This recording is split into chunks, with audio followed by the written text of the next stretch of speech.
RSSന്റെ ഒരു ന്യൂനപക്ഷ പതിപ്പുണ്ട്, അറിയല്ലോ. സഖാവ് അഭിമന്യുവിനെ കൊന്നവർ വർഗീയത തുലയട്ടെ എന്ന് എഴുതി വെച്ചതിന്റെ പേരിൽ മഹാരാജാസ് കോളേജിലെ SFIയുടെ ധീരനായ നേതാവ് സഖാവ് അഭിമന്യുവിനെ വകവരുത്തിയ ന്യൂനപക്ഷ വർഗീയ തീവ്രവാദം അത് RSSന്റെ മറ്റേ പതിപ്പാണ്. അവരുമായി നിങ്ങൾ കൂടിയാലോചന നടത്തുകയല്ലേ?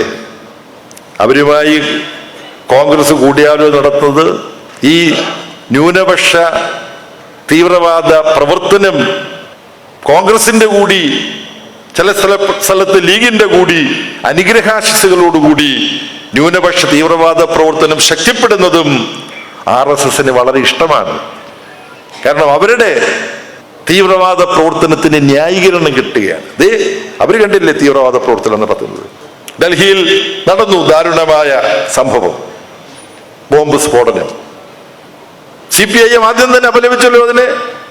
കോൺഗ്രസ് എന്തെങ്കിലും അതിനോട് പ്രതികരിച്ചിട്ടുണ്ടോ എന്ന് എനിക്ക് അറിഞ്ഞുകൂടാ.